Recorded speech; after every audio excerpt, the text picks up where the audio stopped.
So it's a rendezvous of question mark. It's not our first interview. We've done several interviews before, but today the focus will be the Luma project in Arles. But before that, I had a few general questions, and I thought it would be nice to begin with the beginning, and I wanted to ask you, Frank, how it all started. What was your epiphany? How did you come to architecture? Well, can I just say something about just listen? So architects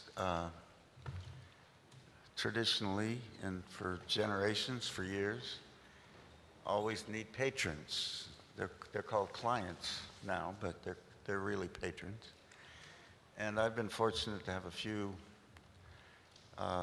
great ones, and I've been very fortunate to meet Maya Hoffman. She's the real thing. Thank you, Maya. Can we?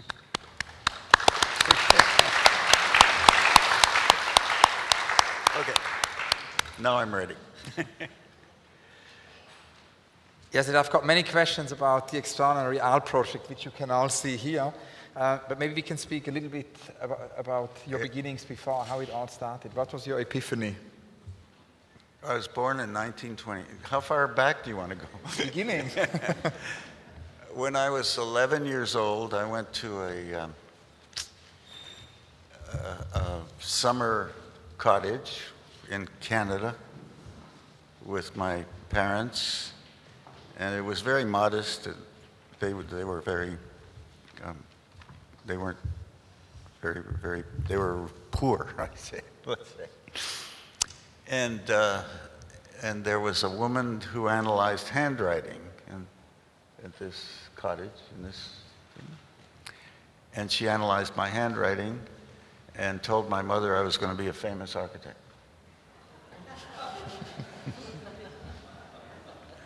Now, I only remembered that recently, because at that point I didn't know what an architect was. So to be a famous one didn't interest me very much. My mother took me to classical music and to art museums from an early age in Toronto, Canada, where we lived. And so I think the idea of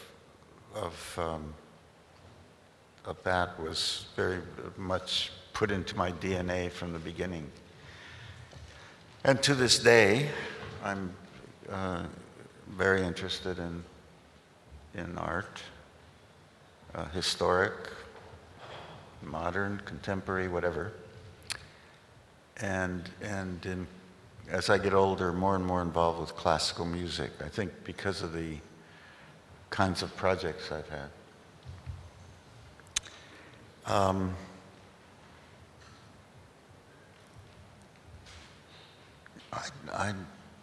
It's hard to explain.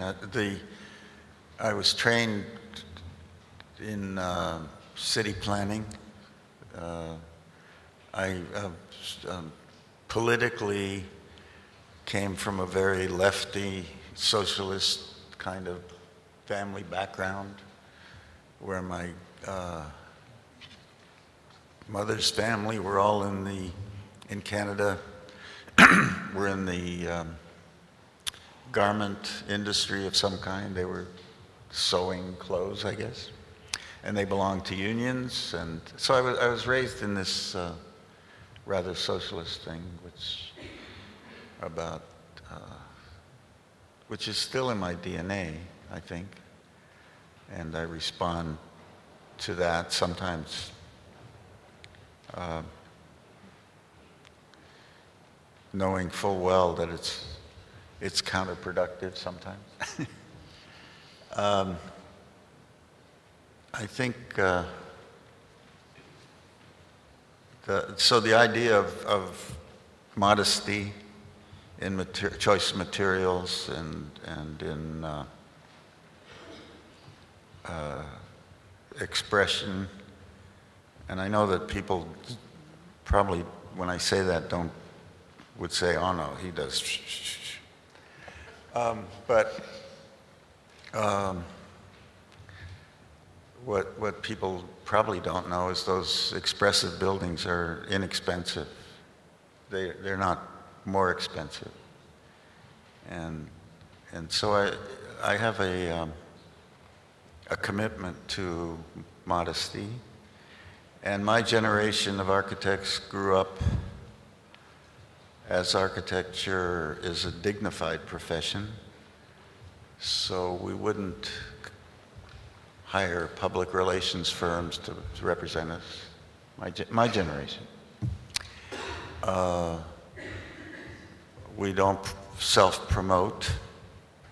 That's my generation. We don't, I don't take pictures. I don't have pictures taken of my buildings. But it's all part of that sort of personal ethic, which I don't mean to be holier than thou. Believe me, I'm not a pure anything, but I think those issues are paramount. So I wanted to do good things, do social planning, architecture as planning. I think the issues that are now being called sustainability, to save our planet. If you research my generation of architects, like Richard Rogers and Foster and others, we've been talking about the sustainability issue since the 60s. It just, nobody ever was interested in it, but respecting the planet was certainly part of our idea and feeling from the beginning, and still is. I think still part of our